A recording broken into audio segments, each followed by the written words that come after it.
नमस्कार। मैं दीपक रथ उदय India digital media से हूँ।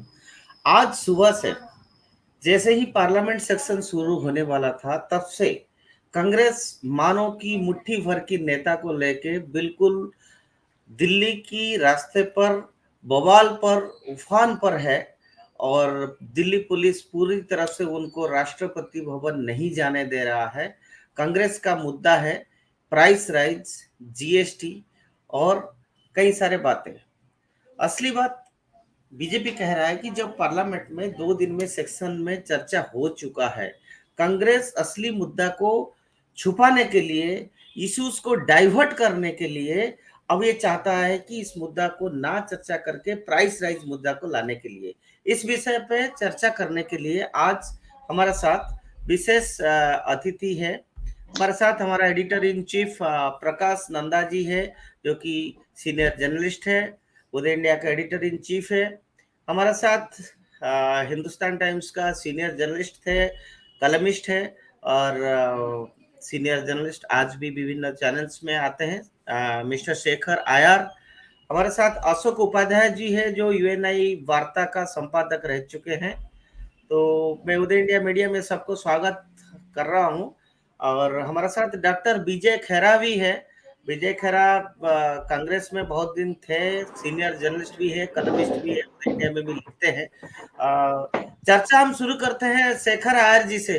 शेखर जी, आप बताइए, जो सुबह से कांग्रेस जिस तरह से बवाल मचा रहा है और राहुल गांधी को वहां रोका गया है, राष्ट्रपति भवन में जाने नहीं दिया गया है, और वो चाहते हैं कि प्राइस राइज तब ज्यादा था कि आज 2009 से पहले प्राइस राइज नहीं था क्या, आज एकदम से बढ़ गया है? या जो उनका कांग्रेस का एक और एलिगेशन भी है कि जो सेंट्रल एजेंसीज है वो कांग्रेस को हरास करने के लिए कर रहा है, इसीलिए ये मुद्दा उठा रहे हैं। तो असली बात क्या आपको लग रहा है शेखर जी? दीपक जी, हम देख पा रहे हैं कि कांग्रेस की कहीं पे चोट है, कहीं पे निगाह है, कहीं पे निशान है। ये बड़ा क्लियर है, इसमें कोई बड़ा क्लियर चल रहा है, इसमें कोई वो भी, क्योंकि आप देख रहे हैं कि नेशनल हेराल्ड ऐसा मामला है, जितने लोग प्रदर्शन कर रहे हैं उनको समझ नहीं आ रहा है। क्योंकि कई कांग्रेस बड़े नेता मुझसे पूछ रहे हैं, भाई ये नेशनल हेराल्ड मामला क्या है, हमारे नेतृत्व क्यों फंसे हैं इसमें? अच्छा, क्या जरूरत थी? एक अखबार जो बंद हो गया था, जो चल नहीं रहा था, उसका एक कंपनी था एसोसिएटेड जर्नल, जिस नेहरू जी ने शुरू किया। अच्छा, वो हमें पूछ रहे हैं कि भाई ये क्यों हमने एसोसिएटेड जर्नल से जाके यंग इंडियन क्यों क्रिएट किए, इसकी क्या जरूरत है? अगर इसमें कुछ नहीं है, प्रॉपर्टी नहीं है, कुछ नहीं है, ये कोई वो तो कह रहे हैं ना बार बार कि भाई कोई प्रॉपर्टी एक्सचेंज नहीं हुआ, कोई चेंज ऑफ हैंड्स नहीं हुआ। अगर ये सब में ऐसा है तो क्या जरूरत थी जब यूपीए कार्यकाल में, जब हमारी सरकार थी, सब कुछ हमारी थी, हमने ऐसा काम क्यों किया? अच्छा, किया भी क्या किया हमने? भाई क्यों हमने वो शायद सारा ऐसे ट्रांसफर कर दिए जैसे 76% सोनिया गांधी और राहुल गांधी हाथ में आए। मतलब ये बात कांग्रेस कार्यकर्ता, कांग्रेस के नेता और उनके राष्ट्रीय नेता भी समझ नहीं पा रहे, और उनकी जो जो राज्य स्तर पर जो नेता है, जिनको यहाँ दिल्ली बुलाया गया भाई प्रदर्शन करो, जो हाजिरी लगाने के लिए आ रहे हैं हर दिन, वो समझ नहीं पा रहे, वो हमसे पूछ रहे। मैंने कहा भाई ये तो आप अपने नेता से पूछिए। इतना तक मैं जानता हूं, एक बड़े नेता जो युवाओं को इकट्ठा कर रहे हैं, वो भी अपने प्राइवेट में कह रहे हैं भाई कम से कम राहुल गांधी तो हमें समझाएं, ये क्या हो गया कि कैसे कैसे हमने मौका दिया कि अगर मोदी सरकार हमारे पीछे। ये हालत है दीपक जी, मैं सच बता रहा हूं, एक बड़ा खुलासा कर रहा हूं कि उनको नेता को समझ नहीं पा रहे, रैंक एंड फाइल इस काम को समझ नहीं पा रहे। ठीक है, हम कह रहे हैं भाई पॉलिटिकल वेंडेटा, लेकिन ये लोगों में जम नहीं पा रहा है। अच्छा, प्राइस राइज, भाई प्राइस राइज लगातार इन्फ्लेशन एक इश्यू है, आज की तो नहीं है, पिछले 6 महीने से हम देख रहे हैं। यूक्रेन के मामले, कई ग्लोबल कारण है, कई विभिन्न कारण से हो रहा है, ये तो पता है सबको। लोग तकलीफ में, वो अलग बात है, सरकार भी कई कदम ले रही है, लेकिन जो बड़ी बात जो है कि क्या प्राइस राइज कहकर इस पर लिपापोती हो सकती है? नहीं हो रही है।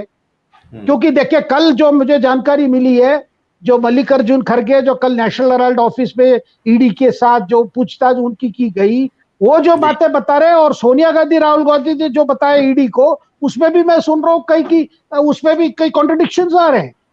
क्योंकि सोनिया गांधी और राहुल गांधी कह रहे हैं कि हमें कुछ पता नहीं है, सब कुछ वो आपके ऑस्कर फर्नांडिस और मोतीलाल वोरा ने किया। अच्छा, दोनों गुजर चुके हैं। और खड़गे जो कह रहे हैं भाई ना, हमारी जो मीटिंग हुई थी उसमें तो ये भी थे, सोनिया गांधी भी उपस्थित थी, उनको पता था क्या हो रहा है। तो मुझे लगता है कि ये मामला बहुत कॉम्प्लिकेटेड, जिसमें कांग्रेस नेतृत्व, कांग्रेस की नेत्री और जो उनके जो युवा, जिनको वो युवा लीडर मान रहे राहुल गांधी जी, इसमें फंस गए।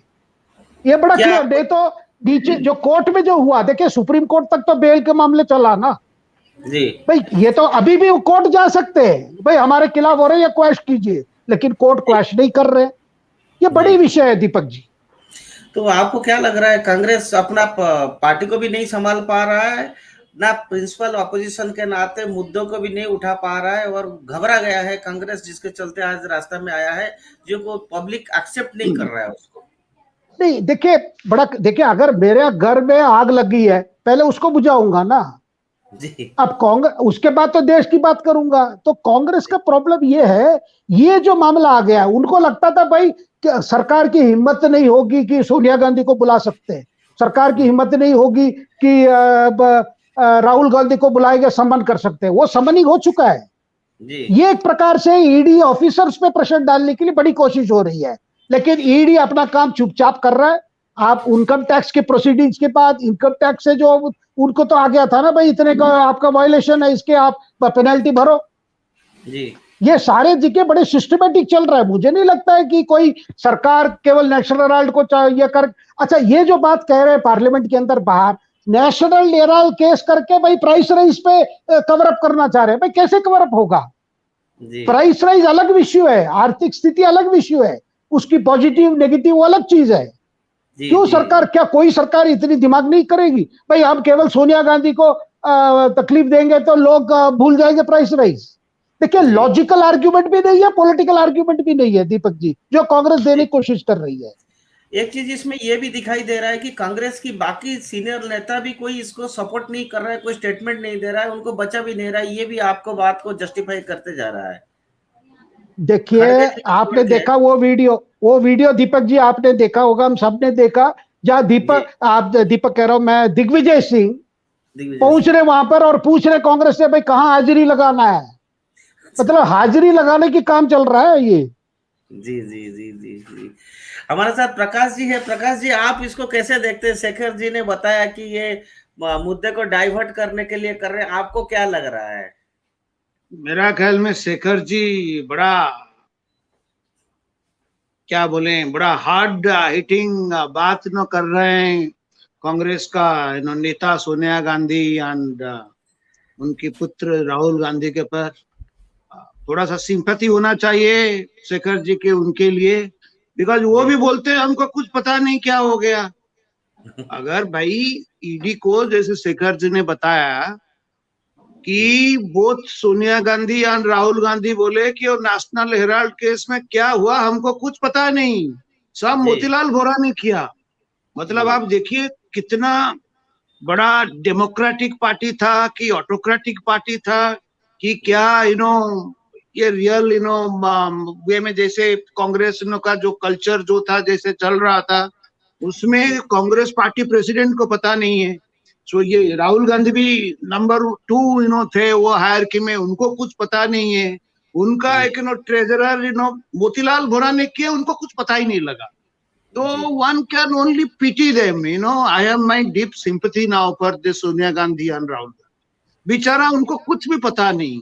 तो अगर उनको कुछ पता नहीं है तो बाकी कांग्रेस लोगों को कैसे पता चलेगा? जैसे शेखर जी बोले सब कांग्रेस वाला बोल रहे हैं क्या हो रहा है, भाई उनको कैसे पता चलेगा? उनका जो नेत्री को पता नहीं कि उनका जो ऑलमाइटी जो गॉड है आजकल इटर्नली यंग है, वो तो कभी बूढ़ा नहीं हो रहे हैं।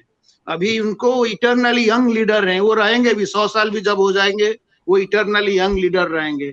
वो यंग लीडर को पता नहीं, उनका माँ को पता नहीं। सो लेट अस से जो होने वाला है वो हो रहा है। मैंने पर सुना कि कांग्रेस ने। आज कोई नहीं, आज मैंने पढ़ा कि मध्य प्रदेश में एक नया बात अभी पता लग गया। 2002 में नेशनल हेराल्ड को देन कांग्रेस गवर्नमेंट ने काफी जगह दे दिया, कोई 1-2 एकड़ को। बाद में कांग्रेस पार्टी ने उसको बेच दिया है, कोई एक मॉल भी हो गया वो जगह पर, एंड उसका लीज भी रिन्यू नहीं हुआ था, ये भी पकड़ा गया है। ये भी मेरा ख्याल में राहुल जी को पता नहीं होगा कि सोनिया गांधी को भी पता नहीं होगा, वो भी मोतीलाल वोरा कर दिए होंगे क्या? वो तो भाई, मैं इसीलिए आज एक मेरा फेसबुक में लिखा कि मोतीलाल वोरा का जो बच्चे हैं, चिल्ड्रन है, they should feel very proud कि उनका father was such a big leader of Congress, that he was doing things that even Sonia Gandhi did not know. Forget about getting her concurrence. What a big leader Motilal Vora was. तो वो रहा ED के case में. I will not proceed further. And as far as आज कांग्रेस जो बवाल कर रहा है, वहां पर राष्ट्रपति से मिलना चाहता था. उन्होंने बोला कि प्राइस राइज और जीएसटी, जो कई चीजों में जीएसटी, ये भी मैंने लिखा था कि ये मैंने अभी लिखा था हमारा उदय इंडिया में, अष्टनामा ऑफ राहुल गांधी का क्या अष्टनामा, जो पार्टी जो उसमें क्या क्या है, उनका जो नंबर 1 प्रिंसिपल है, वो बोलते हैं कि इंडिया में अभी डेमोक्रेसी नहीं है. तो उनका जो डेफिनेशन ऑफ डेमोक्रेसी ये है कि जो पार्टी हारता है, जो पार्टी भी 1/10 ऑफ पार्लियामेंट का जो सीट्स लोकसभा का नहीं लाता है, देश उसी पार्टी चलाएगा. जो चुन के आ रहे हैं 300 से ऊपर, उनके लिए कोई रोल नहीं देश का, वो देश चलेगा. ये जैसे बोलेंगे, देन ये भी जैसे बोलेंगे, कितना फैक्ट्स है, कितना तथ्य है, कितना राय है, इसमें कोई एनालिसिस तो नहीं होना चाहिए. What ever they speak, that is the truth. So the point is, वो जीएसटी पर, अरे भाई जीएसटी पर तुम किसको रिप्रेजेंट करते हो? The people of India. मैं इसलिए बोलता हूँ, how many percentage of Indians? 99% of Indians वो जो ब्रांडेड फूड आइटम पर कितना लोग यूज करते हैं, वो जो packaged and branded food item, वो प्री पैक जो होता है, तो 99% लोग तो यूज नहीं करते हैं. हम भी यूज नहीं करते हैं भाई. हम भी खुला चावल लाते हैं. ये जो ब्रांडेड किसको रिप्रेजेंट करता है जब बोल रहा है कि वो प्राइस राइज है जीएसटी पर? मैंने ये भी देखा कि जीएसटी लागू होने से पहले जितने कांग्रेस रूल स्टेट से, इंक्लूडिंग बंगाल एंड केरला, वहां तो कोई बीजेपी भी आया नहीं था. वहां गेहूं पर जीएसटी लगता था, वहां आटा पर जीएसटी लगता था, वहां दही पर जीएसटी लगता था, बटर पर जीएसटी लगता था. तो आजकल वो नहीं है. तो ये लोगों का, मैंने बोला ना, जो तथ्य है, फैक्ट्स है, एंड ये जो एक उठा रहे हैं, बोलते हैं कि हम जो बोल रहे हैं वो सत्य है, एंड वही सरकार को मानना पड़ेगा. ये सारा देशवासी को पता चल गया है. And then third point, before I stop, I will make, अरे भाई आपने डिमांड किया कि इसके पर चर्चा करो. चर्चा तो हो गया ना, लोकसभा में हो गया, राज्यसभा में हो गया, एंड आपका जो कहते उसको क्वेरीज तो उन्होंने उत्तर दे दिया, सब लोगों ने पार्टिसिपेट किए. यही आपका डिमांड था. वो डिमांड के बाद अभी भी क्या है, इसका मतलब वही है ना, that means you have to be satisfied because you represent Indians, nobody else. चाहे आपके पास 40 लोग नहीं है कि 10% वोट भी नहीं है. दैट इज अगर राहुल्स डेफिनेशन ऑफ डेमोक्रेसी. और Congress, I am quite sure rest of the Congress leaders will not be agreeing with him also. And in any case उनको कुछ पता नहीं. आज शेखर जी बोले उनको कुछ पता नहीं, लोग पूछ रहे हैं. तो ये है राहुल बाबा एंड उनका माँ जानते हैं क्या डेमोक्रेसी है, क्या है. वो लोग भी, उनको भी पता लगेगा. अभी हमारे साथ डॉक्टर खेरा है, डॉक्टर विजय खेरा. आप कांग्रेस में भी रहे हैं, बीजेपी का स्पोक्स पर्सन भी रहे हैं, कलमिस्ट भी है, और आप गांधी परिवार को बहुत नजदीक से देखे हैं. तो ये जो ड्रामा चल रहा है डॉक्टर खेरा, आप इसको कैसे मानेंगे, क्या सोचते हैं आप? एक कांग्रेस पार्टी को तो महंगाई के खिलाफ बोलने का हक ही नहीं है. पहली बात तो यहीं से सुन लीजिए आप. क्योंकि मनमोहन सिंह जी की सरकार में 2011, 12, 13, 14 में लगातार 8.9, 9.4 एंड 10.2% थी महंगाई. और हम इस सरकार में दौरान कभी हमने 7 के आसपास, 7.202 के आसपास से ऊपर हम नहीं गए. हमारे पिछले वर्ष, माने इस सरकार का पिछले वर्ष की बात कर रहा हूं मैं, मोदी सरकार जी की, तो 4%, 5%, 19-20 में तो यही रहा, जबकि हमने कोरोना भी झेला था. ये तो हुआ अभी इंटरनल कंपटीशन. अगर हम ये विश्व के साथ भी करें तो यूरोप में 8.1% महंगाई का रेट है, जो हमारे यहाँ जबकि अभी भी 0.02 के आसपास है, और यूके में तो 9 पॉइंट से भी प्लस है। बाकी कंट्री की पड़ोसियों की छोड़ दें, उनकी तो 15, 20, 12 कहीं भी है, लेकिन हमने उन देशों से तुलना की है जिनको हम विकसित देश मानते हैं। अब हम इनका, जहां तक सोनिया जी का और राहुल जी का सवाल है, ये कभी हो सकता है कि आप किसी कंपनी में शेयर ले रहे हैं और आपको शेयर का पता नहीं, हो सकता है इनको इसका अंदाजा नहीं होगा कि हम कभी पकड़े जाएंगे। ये बात तो हम मान सकते हैं, क्योंकि वो ये जानते थे अगर सरकार नहीं भी रहेगी तो हम इतने ताकतवर तो हमेशा रहेंगे अपोजिशन में कि हमको कोई आसानी से पकड़ नहीं सकेगा। दूसरी बात, मोतीलाल वोहरा जी का तो इतिहास यही था शुरू से ही। उन्होंने इसीलिए उनको ट्रेजरर बनाया, इसलिए अपने पास चिपकाया, क्योंकि उनका मध्य प्रदेश में भी लूटने का इतिहास था, और अब वो नहीं रहे तो क्या बोलूं उनके बारे में, गवर्नर थे उत्तर प्रदेश में, तब भी उन्होंने इसी तरह किया था। तो इसलिए इन्होंने मोतीलाल वोहरा जी को रखा ही इसीलिए, क्योंकि ईमानदार आदमी को ट्रेजरर बनाना सोनिया गांधी जी के आने के बाद ये चलन ही खत्म हो गया था। इसीलिए अहमद पटेल जी भी रहे और ये रहे, नहीं तो उसके पहले सीताराम केसरी जैसे लोग थे जिनके पास 5-10 लाख रुपया भी जीवन में जाने के बाद उनके प्रॉपर्टी तक नहीं मिली। तो जब आपने रिप्लेसमेंट्स इस तरह से शुरू किए थे, उसी समय ये तय हो गया था कि इनके इरादे क्या हैं। और जहां तक अब ये इन्होंने कोर्ट में भी ये बोला है कि हमको पता नहीं था, क्या ये बात 4 साल से जब चल रही तब नहीं बोल सकते थे? जब पकड़े गए तब इनको कोई बहाना सूझा, उसके पहले उनके ये बहाना समझ में आया नहीं। और अब ये दिखाई दे रहा है कि उनको मालूम है कि हम पकड़े गए, कैसे बचें? बच सकते नहीं कानून से, एक तो वैसे ही कानून से नहीं बच सकते हैं, बाकी मोदी जी तो अपनों को ही नहीं छोड़ते हैं, तो दूसरों का तो सवाल ही नहीं है। अब इस समय जो शासन है, यहाँ आप ये सोचेंगे कि हम राजनीतिक रूप से शक्तिशाली है तो बच जाएंगे, हम जुलूस और आंदोलन और प्रदर्शन करके बच जाएंगे, ये असंभव है। और इसीलिए ये निश्चित दिखाई। दूसरी बात क्या है, पहले भी ये एक्सपेरिमेंट कर चुके हैं, नोटबंदी से लेके जीएसटी से लेके महंगाई तक इन्होंने पिछले चुनाव में जो कुछ हो सकता था सारे कर्म कर लिए, लेकिन जनता ने इनकी बात नहीं मानी। तो डॉक्टर साहब, आज अपोजिशन पार्टी कांग्रेस तो देश की मुद्दा, लोगों की मुद्दा तो उठाना पड़ेगा ना, कुछ तो मुद्दा उठाएंगे, क्या करेंगे अपोजिशन? नहीं तो मैं कह रहा हूँ ना कि पिछले अभी 2 साल से जब महंगाई की बात चल रही थी तेजी से, तो हर बार जब महंगाई पे इन्होंने बहस तो मांगी, लेकिन लोकसभा में बहस की नहीं।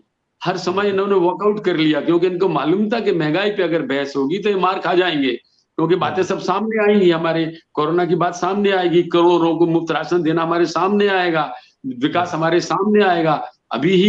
अभी गडकरी जी का ही एक स्टेटमेंट था कि 2000 किलोमीटर हम सड़क बना रहे हैं लद्दाख में, लद्दाख से लेके चाइना बॉर्डर तक, वो चालू है, 60-70% काम हो गया है, जाड़ों तक पूरा हो जाएगा। तो हमको विकास भी चाहिए, शक्तिशाली भारत भी चाहिए, विकसित भारत भी चाहिए। तो उसके बाद अगर, जबकि हम एवरेज महंगाई पर हैं, तो जनता के गले उतर ही नहीं रही ये बात।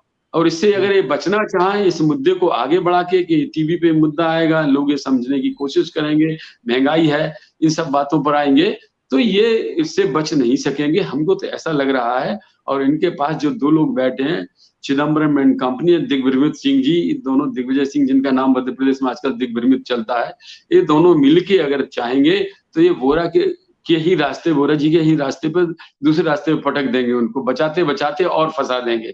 सच तो यह है कि सच सामने आना चाहिए, सच ये बोले, और सच बोलने के बाद शायद लोगों के समझ में आए कोई बात कि आप क्या कहना चाहते हैं। इन चीजों से तो कुछ होगा नहीं कि आज आपने जुलूस निकाल लिया। आप देखना, महंगाई में सिवा कुछ चंद कांग्रेसियों की और कोई आपको दिखाई देगा नहीं, क्योंकि वो गरीब, वो जो सफर कर रहा था, उसको मुफ्त राशन मिल रहा है, उसको रोटी मिल रही है, किसानों को पैसा मिल रहा है, तो वो तबका तो कहीं सफर कर ही नहीं रहा। थोड़ी बहुत महंगाई का असर मिडिल क्लास के ऊपर है, यह निश्चित तौर से सही है, लेकिन वो मिडिल क्लास पढ़ा लिखा है और वो समझ रहा है इसके कारण क्या है, इसलिए मिडिल क्लास भी इनके साथ नहीं जाएगा। सबको राष्ट्र की चिंता है इस समय, हर आदमी को, हर व्यक्ति को, कि हम किसी तरह चाइना के से भी बड़े पावरफुल, शक्तिशाली खड़े हो जाएं। मैं नहीं समझता इनके ये मुद्दे काम करने वाले हैं, और पहले भी इनने सारी कोशिशें कर ली। चाहिए था तो इनको बहस करते, उसका रास्ता सुझाते, और दिमाग रूप से मुझे लगता है भारतीय जनता पार्टी का नेतृत्व खुला है, क्योंकि वो पीछे भी हट जाते हैं, अपने निर्णय बदलने को भी तैयार रहते हैं, लेकिन ऐसी कोई बात तो लाइए आप। वो तो इनको लाना नहीं है, क्योंकि इनके पास है नहीं। नेतृत्व के बारे में आपने देख ही लिया है कि राहुल जी का नेतृत्व चल नहीं रहा। कांग्रेस का नेतृत्व को जब कांग्रेस का लोग ही नहीं मान रहे हैं, तो आपको आगे दो दो राज्यों में इलेक्शन है, तो आपको कैसे दिख रहा है कांग्रेस का भविष्य? कौन संभालेगा? वो तो छोड़ के जाने वाला है नहीं है। कांग्रेस का तो वैसे ही कोई भविष्य नहीं है। अगर भारतीय जनता पार्टी का नेतृत्व कोई गलती करे तब कोई विकल्प का सवाल आएगा। जी। अब फिलहाल तो हमें ऐसा कुछ दिखाई दे नहीं रहा है कि कहीं कोई, क्योंकि ये तो प्रादेशिक नेतृत्व पे ज्यादा निर्भर करते हैं चुनाव। ये राजस्थान में आप देख चुके, लोगों ने लोकसभा में मोदी जी को चाहा था, लेकिन वो राज्य का जब चुनाव आया तो राज्य में लीडरशिप को वहां नहीं उन्होंने माना। तो अगर इस तरह की कोई गलती है लीडरशिप में स्टेट में होती है तब सवाल आएगा। तो विकल्प तो फिर कांग्रेस ही होगी इन स्टेटों में जिनमें भी फिलहाल चुनाव है। मुकाबला तो उन्हीं से होना है, खासतौर से तब जबकि हम हिमाचल में अभी बाई इलेक्शन में भारतीय जनता पार्टी हारी है। उस बात को अगर निगलेक्ट किया, जबकि वहां से हमारे राष्ट्रीय अध्यक्ष भी भारतीय जनता पार्टी के हैं, तो अगर वो इंटरेस्ट लेते हैं और उसको संभालते हैं तो ठीक है, वरना विकल्प में तो हमारा चुनाव वहां पर, हमारा मीन्स भारतीय जनता पार्टी का चुनाव होना ही उनके साथ है, कांग्रेस के साथ है। तो अगर इस तरह की कोई कमजोरी नेतृत्व में अगर स्थानीय तौर पर आएगी तो वो मोदी जी ही संभाल पाएंगे राष्ट्रीय नेतृत्व पर। अदरवाइज चुनाव मुकाबले में कहीं ना कहीं एक आध स्टेट में हो भी सकता है। चलिए, प्रकाश जी के साथ एक उनका स्टेटमेंट लेके खत्म करते हैं इस डिस्कशन को। ये मीडिया जो है जिस तरह से दिखा रहा है, बड़ा चढ़ा के दिखा रहा है कि कांग्रेस हंगामा कर रहा है, प्राइस राइज हो रहा है, कुछ सेक्शन ऑफ मीडिया इसको बहुत हाईलाइट करके दिखा रहा है कांग्रेस को। ऐसे लग रहा है कि असली क्या लग रहा है कि ये जो मीडिया दिखा रहा है सच है ये? अभी बात है कि now there is a saying, पहले बोलते थे कि जो आप सुनते हो उसको भी आपको वेरीफाई करना चाहिए, that may not be the truth, वो सत्य नहीं होता। बाद में ये भी देखा गया कि जो टेलीविजन जर्नलिज्म जब आया, ये बेसिकली ये जो इम्प्रेशन आपको मिल रहा है कि ये इट इज बिकॉज ये टेलीविजन जर्नलिज्म का एडवेंट होने के बाद ये एक नया ट्रेंड ये देश में शुरू हो गया। लेकिन लोग अभी धीरे धीरे रियलाइज कर रहे हैं कि वो जो देखते हैं वो भी सही नहीं है। पहले बोलते हैं कि you believe what you see yourself, but now ये टेलीविजन जर्नलिज्म आने के बाद, since you are talking about media, ये एक नया तथ्य हो गया कि आप जो देखते हैं वो भी सच नहीं है। आप क्या दिखाते हो, वेदर वो रिहर्स्ड वन दिखाते हो कि आपने कौन सा एंगल से लेके क्या करते हो, देन आपका ये जो होता है दैट टीआरपी धंधा, that good news is no news, no news is good news. So ये सब करके, और मीडिया के बारे में क्या बोलेंगे? दी ओनली पॉइंट यही है, लोगों को पता लगना चाहिए क्या रियलिटी है।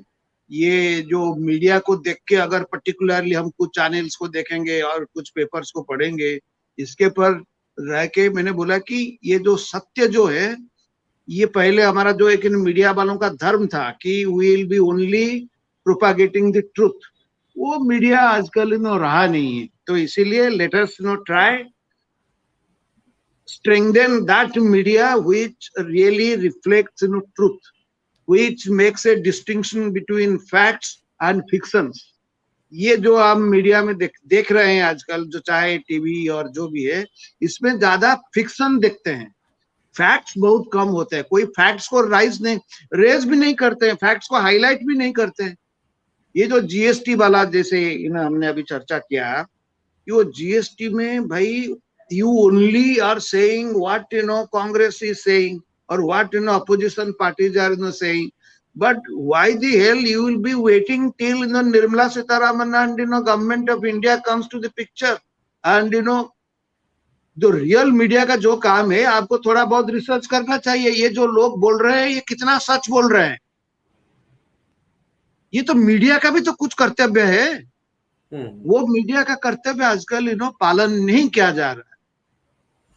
ठीक है। तो आज माय पॉइंट इज दैट ये जो है नाउ टाइम हैज कम, दी जो कंटेंट जो मीडिया का होना चाहिए that must be as nearest as possible to the truth, as nearest to facts, not fictions।